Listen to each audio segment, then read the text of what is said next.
জুলাই গণঅভ্যুত্থানের প্রথম শহীদ রংপুরের আবু সাঈদ হত্যা মামলার রায় ঘোষণা হতে চলেছে আজ, এবং এই উপলক্ষে আন্তর্জাতিক অপরাধ ট্রাইব্যুনালে আমরা সকাল থেকে দেখতে পাচ্ছি আইন শৃঙ্খলা বাহিনীর কঠোর নিরাপত্তা বলয় কিন্তু রয়েছে। এবং আপনাদেরকে জানিয়ে রাখতে চাই, আবু সাঈদ তিনি রংপুরের বেগম রোকেয়া বিশ্ববিদ্যালয়ের একজন শিক্ষার্থী ছিলেন, এবং এই ঘটনায় মানবতা বিরোধী অপরাধের মামলার যে রায় সেটি কিন্তু আজকে ঘোষণা হতে চলেছে। এবং বিচারপতি নজরুল ইসলাম চৌধুরীর নেতৃত্বাধীন 3 সদস্যের আন্তর্জাতিক অপরাধ ট্রাইব্যুনাল 2 রায় ঘোষণা করবে, এবং সাক্ষ্য গ্রহণ যুক্তিতর্ক উপস্থাপন শেষে গত 27 জানুয়ারি মামলাটির রায়ের জন্য অপেক্ষমান রাখা হয়, এবং গত 5ই মার্চ এই মামলার রায় ঘোষণা করা হয়, এবং 9 এপ্রিল দিন ধার্য করে ট্রাইব্যুনাল।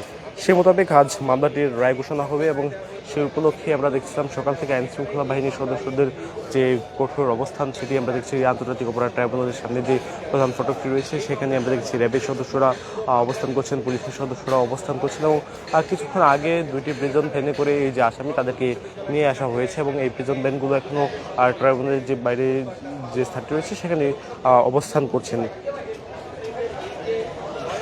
কোটা সংস্কারের দাবিতে 2018 সালে রাজপথে নামে শিক্ষার্থীরা, তখন শিক্ষার্থীদের দাবির প্রতি সম্মান জানিয়ে সরকারি চাকরিতে কোটা বাতিল করে তৎকালীন সরকার। কিন্তু 24 সালে হাইকোর্টের এক রায় পুনর্বহাল হয় কোটা পদ্ধতি, এবং কোটা পদ্ধতি বাতিলের দাবিতে আবারও আন্দোলনে নামে বৈষম্য বিরোধী ছাত্র আন্দোলনে বেড়ানো শিক্ষার্থীরা। কিন্তু সরকার শুরু থেকেই শিক্ষার্থীদের দাবিকে উপেক্ষা করে নানা তুচ্ছ তাচ্ছিল্য বক্তব্য প্রদান করছিল, এবং তার প্রেক্ষিতে মূলত শিক্ষার্থীরা পুনরায় কঠোর আন্দোলনের ডাক দেয়, এবং সেই আন্দোলন থেকে শুরু হয় 2024 গণ অভ্যুত্থানের সূচনা। এবং আমরা দেখছিলাম এই যে গণ অভ্যুত্থানের যে সূচনা হয়েছিল বা কোটা বিরোধী যে আন্দোলন চলছিল, সেই আন্দোলনে প্রথম শহীদ হয়েছিলেন রংপুরের আবু সাঈদ, এবং তার হাত ধরে মূলত বলা চলে যে গণ অভ্যুত্থান সেটি আসলে শুরু হয়।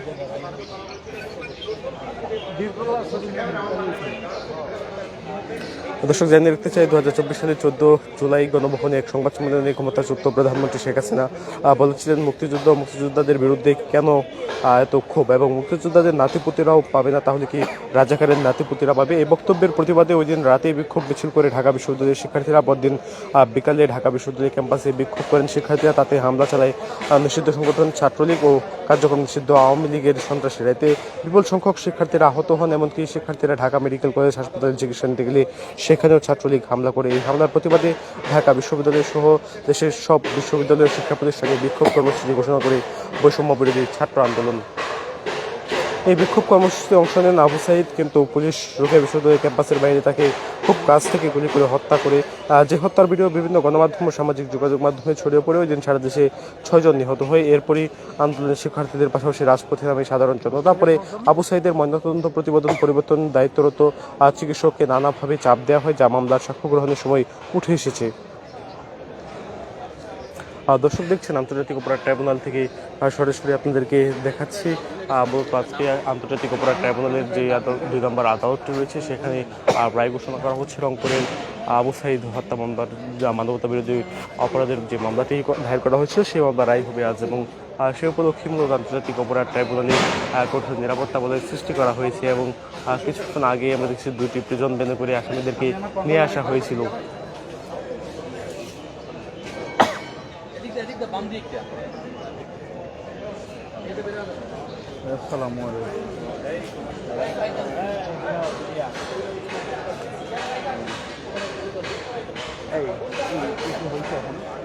ঢুকাই যা আবু সাহেব কম লাগায় সাড়ে 8টা দিয়ে লাইট দিবেন, লাইট দিবেন যে রায় হবে কখন?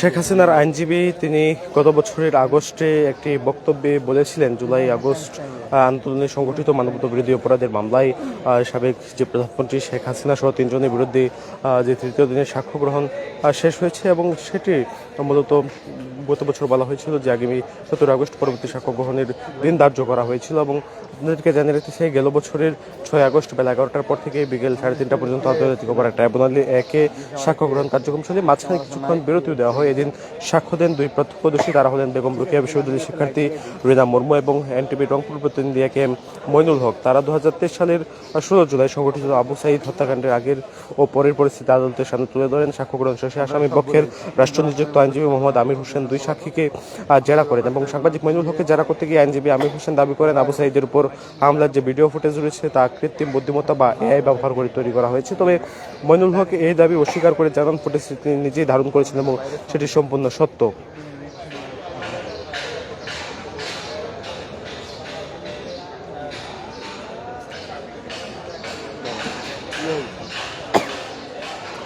জুলাই গণঅভ্যুত্থানের প্রথম শহীদ রংপুরের বেগম রোকেয়া বিশ্ববিদ্যালয়ের শিক্ষার্থী আবু সাঈদ হত্যাকাণ্ডে মানবতা বিরোধী অপরাধের মামলায় তার বাবা মকবুল হোসেন সাক্ষ্য দিয়েছিলেন। গেল বছরের 28 আগস্ট বিচারপতি নজরুল ইসলামের নেতৃত্বাধীন 3 সদস্যের আন্তর্জাতিক অপরাধ ট্রাইব্যুনাল 2 তার সাক্ষ্য গ্রহণ করেন। এর আগে বুধবার প্রধান বিচারপতি কৌশলী মোহাম্মদ তাজুল ইসলাম সূচনা বক্তব্যের মাধ্যমে আবু সাঈদ হত্যার আনুষ্ঠানিক বিচার কাজ শুরু হয়।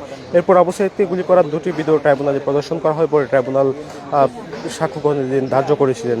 বেগম রোকেয়া বিশ্ববিদ্যালয়ের ইংরেজি বিভাগের 12তম ব্যাচের শিক্ষার্থী ছিলেন আবু সাঈদ। বৈষম্য বিরোধী ছাত্র আন্দোলন চলাকালে গত 2024 সালের 16 জুলাই দুপুরে বিশ্ববিদ্যালয়ের সামনে পার্ক মোড়ে আবু সাঈদ গুলিবিদ্ধ হন। তার গুলিবিদ্ধ হওয়ার ভিডিও সামাজিক যোগাযোগ মাধ্যমে ছড়িয়ে পড়লে আন্দোলন আরও তীব্র হয়। এক পর্যায়ে সেটি সরকার প্রতিনিধি আন্দোলনে রূপ নেয়।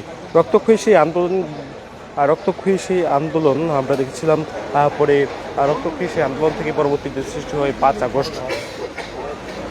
গত বছরের 24 জন চিফ প্রসিকিউটর কার্যালয়ে আবু সাঈদ হত্যা মামলায় আনুষ্ঠানিক অভিযোগ বা তদন্ত প্রতিবেদন জমা দেয় ট্রাইব্যুনালের তদন্ত সংস্থা। গত বছরের 30 জন তা আমলে নেয় ট্রাইব্যুনাল। পরে গত বছরের 6 জুলাই মামলার আনুষ্ঠানিক অভিযোগ গঠন করে বিচার শুরুর আদেশ দেওয়া হয়। সেই ধারাবাহিকতায় আমরা দেখেছি মামলার সূচনা বক্তব্য দিয়েছিলেন প্রধান বিচারপতি। দর্শক, জানিয়ে রাখতে চাই, জুলাই গণঅভ্যুত্থানের প্রথম শহীদ রংপুরে বেগম রোকেয়া বিশ্ববিদ্যালয়ের শিক্ষার্থী আবু সাঈদ হত্যার যে ঘটনায় দায়ের করা মানবতা বিরোধী অপরাধের মামলা, সেটির রায় ঘোষণা করা হবে আজ। বিচারপতি নজরুল ইসলাম চৌধুরীর নেতৃত্বাধীন 3 সদস্যের আন্তর্জাতিক অপরাধ ট্রাইব্যুনাল 2 এই রায় ঘোষণা করবে। সাক্ষ্য গ্রহণ যুক্তিতর্ক উপস্থাপন শেষে গত 27 জানুয়ারি মামলাটি রায়ের জন্য অপেক্ষমান রাখা হয়। গত 5 মার্চ এই মামলার রায় ঘোষণার জন্য 9 এপ্রিল দিন ধার্য করে ট্রাইব্যুনাল। সেই মোতাবেক আজ মামলাটির রায় ঘোষণা করা হবে। দর্শক, এই ছিল আন্তর্জাতিক অপরাধ ট্রাইব্যুনাল থেকে সবশেষ।